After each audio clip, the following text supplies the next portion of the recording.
A very friendly YouTube subscriber of ROVer's suggested that we take a closer look at ROVer's chassis and specifically his lower leg assembly. So that's what we'll do today.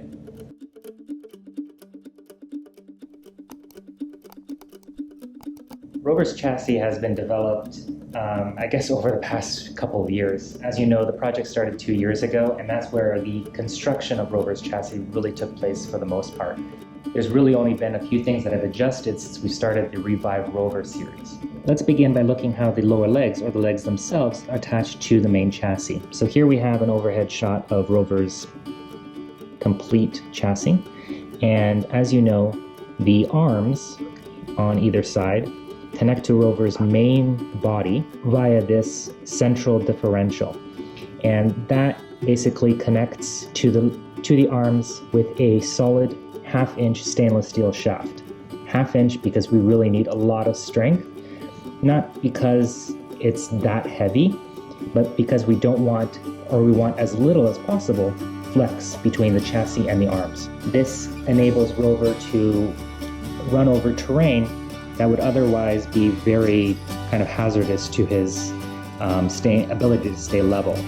And that differential basically keeps his main chassis relatively level, certainly much more level than the terrain over which he's driving. This brings us then to how the lower legs attach to the arms. I'm not sure if these are arms or not, but let's call them arms for the time being. Somehow ROVer's arms are connected to his legs, so there you go.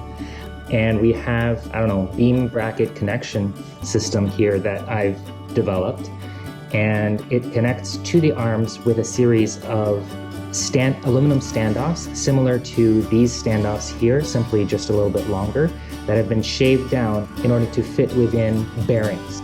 So here we're looking at that same lower leg from the other side. And so basically we've got the aluminum standoffs, again, similar to these, that have been shaved down to fit within bearings exactly like these, which are 1/4 inch diameter on the inside with a 1/2 inch outside diameter.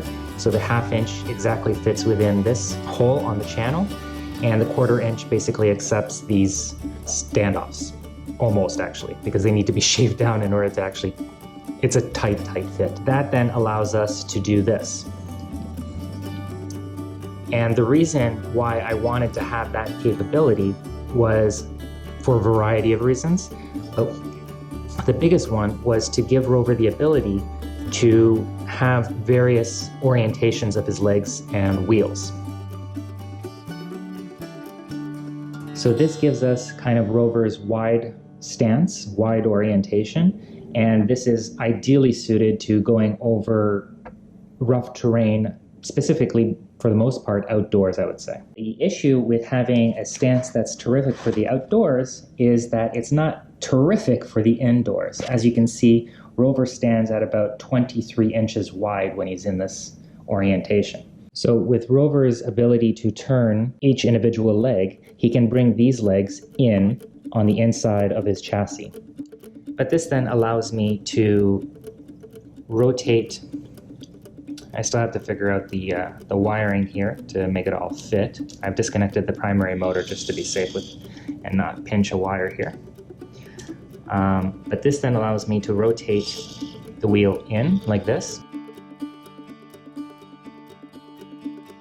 I'm not sure what to call this particular orientation, but as you can see, the options and flexibility of the chassis are pretty amazing. But the end result is that he is much shorter and wider. And of course, if we wanted to, we could have the rear wheels underneath the chassis as well. And one of the benefits that I didn't even realize when I was designing him is that even in his narrow orientation, he's still incredibly stable.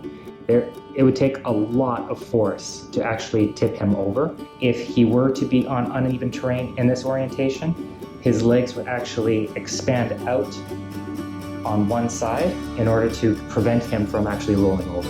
I actually went through quite a few different ways of doing this connection point between the arms and the lower legs, and ultimately found that bearings were really the only reliable solution. I tried to do it with just bushings or really just spacers of some sort, using nylon, which are what these spacers are. it just wasn't enough to create that smooth rotation. And as you can see, there's no friction here whatsoever. It's a lot of bearings. There's 2 here, and similarly down below. So you've got 8 bearings on each leg. It's a lot of bearings. But it makes for a very reliable and smooth operation and very solid. There's no play in these connecting beams. Coming over to ROVer's rear end, where we don't have the ultrasonic sensors mounted, you can see inside the lower leg assembly. And basically what you're looking at here, I don't even have this tightened on, but this is actually not structural. It's just to prevent the lower leg from actually falling out when he's lifted off the ground. But when he's sitting on the ground, this actually has no effect at all. What you see here when you're looking down the channel are the 2 aluminum standoffs that are coming in from the sides to support these attachment beams. If we take a look from behind, you can see that the shaft does not actually extend down. I'm not yet certain of what the final solution will be here. I'm not set on these channels being here at all. It more than likely will end up being a tube solution, just if for no other reason than for aesthetics. I'm just tired of all these channels. But that being said, the shaft does not come all the way down from the servo into the lower leg where the primary drive motor attaches. It basically doesn't need to. I may change my mind if I change this, because this channel provides for a very solid attachment point. If I go with a tube solution, I may actually extend that shaft down through the inside of the tube just to create that much more strength between the top and the bottom attachment points. We've covered this in previous episodes, and I struggled a lot with this setup, but the key in making the lower leg down here as structurally sound as possible was basically the spacing between the bearings here. We've got bearings here, and we have actually 2 sets of bearings here. There's 3 sets of bearings, or 3 bearings, that attach to the shaft to hold it perfectly vertical within this channel. The bracket that supports the turning servo up top, right here, that provides lateral rigidity to the channel. And lateral rigidity is actually quite important because these channels are aluminum, and aluminum flexes more than you would think. So that, along with the bracket here and the bracket that is difficult to see right here, all ensure that this channel remains perfectly square and the shaft extending down from the servo perfectly vertical as it attaches to the lower legs. We're looking at the front left leg assembly for ROVer, and all that you just saw a moment ago ensures that this particular gear stays extremely stiff within that setup and doesn't offer any play when it attaches to the pinion gear that connects to the servo. Here we're looking down through the back of ROVer's rear leg, where you can see the pinion gear's attachment point to the servo shaft that comes down vertical. That brass that you see up top, that's the coupling that connects from the servo, the turning servo black box up top, to the 1/4-inch shaft that extends down and connects to the pinion gear here that engages with the forward 80-tooth gear up front. And that combination between the 16-tooth and the 80-tooth gearing gives us a 5-time power multiple on the servo, which turned out to be critical for giving ROVer the ability to turn these big wheels and primary drive motors on their axis. I spoke about the primary motors and the way in which they're connected using this custom 3D printed bracket in a separate episode, so I'll include that link in the video. This is available to anybody who's interested in it. I'm not charging for it. It's on Shapeway's store, where basically it's just the cost of the material and their printing service if you're interested. ROVer's motors, like I said, I've already talked about them in greater detail in a separate episode. But they're Pitman gears, they're brushed DC motors. They are actually 24-volt motors that I'm running at 12 volts. The original plan was to have ROVer operate at 24 volts. It just proved unnecessary and difficult for no real benefit.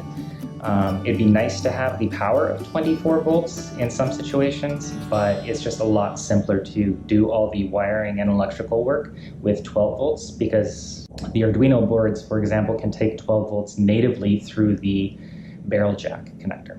Similarly, in regards to ROVer's tires, I've talked a lot about these in other videos.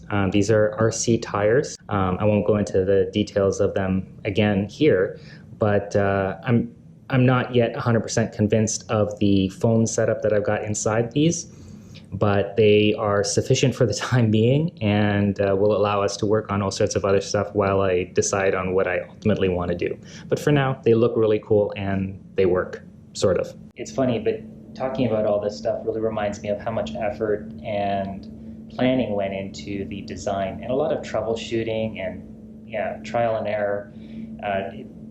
I don't think there's anything that I got right on the first try. I think it's just part of the process, but it's fun to figure stuff out.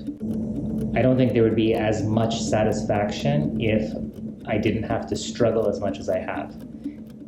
So if you like to struggle, this is a terrific hobby to have. But yeah, there you have it. ROVer's lower leg assembly, at least as it is right now. Everything is in flux and there's bound to be some changes. Specifically, I think I'm gonna go with a tube design, maybe that extrusion material, just to mix things up and give ROVer other options. The extrusion material, it has pretty neat connectors available for mounting other things that might go in that space. So who knows? In the meantime, give us a thumbs up, subscribe to stay tuned, use the comments down below on YouTube or over on ROVer's site. If you have any questions, comments, suggestions, we'd love to hear from you. And we'll see you next time. Cheers.